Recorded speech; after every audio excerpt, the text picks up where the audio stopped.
C'est une voiture qui dénote à l'Élysée, qui intrigue et qui parfois déroute, tout comme sa propriétaire, la nouvelle ministre de l'écologie, Ségolène Royal. Ce jour-là, c'est l'une des seules à s'arrêter devant le parterre des journalistes. Madame Royal, un mot sur l'écotaxe. Réagir à l'actualité, trouver la bonne formule et sans cesse utiliser le Poitou-Charentes comme laboratoire d'idées pour la France. Exemple encore une fois avec la Mia, cette voiture 100% de Sévrienne.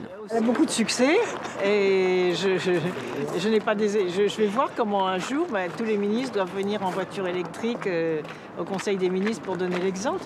Après 2 heures de conseil, direction le ministère, institution qu'elle retrouve 22 ans après avoir été ministre de l'Environnement de Pierre Bérégovoy. Mais en même temps, j'ai retrouvé c'est amusant, c'est assez touchant, des secrétaires, des huissiers qui étaient là il y a 22 ans et que j'ai retrouvé ici, qui étaient tout émus en disant vous vous souvenez pas de moi, j'étais huissier ou secrétaire au ministère il y a une vingtaine d'années et donc c'est touchant en même temps.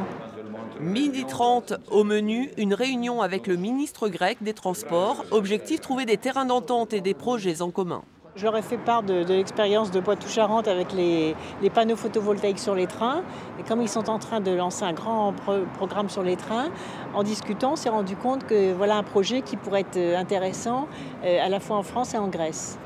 La Mia a à peine le temps de recharger dans la cour du ministère qu'il faut repartir.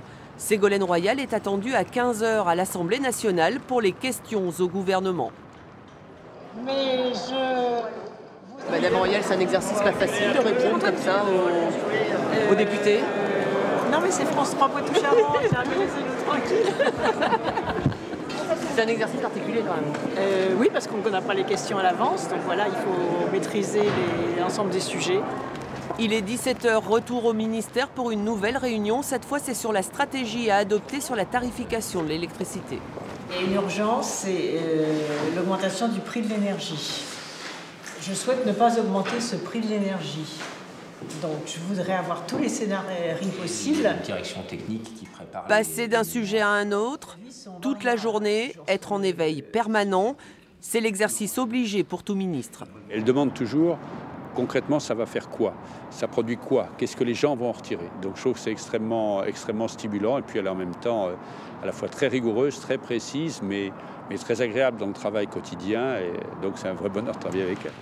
Depuis 15 jours, le rythme est intense. Les journées s'achèvent vers 23h et souvent dans son bureau. J'ai besoin de familiarité, vous voyez, les paysages de ma région, c'est important d'être entouré par eux. La région Poitou-Charentes est donc très présente dans sa vie de ministre. D'ailleurs, elle l'a annoncé, elle souhaite la reconquérir en 2015.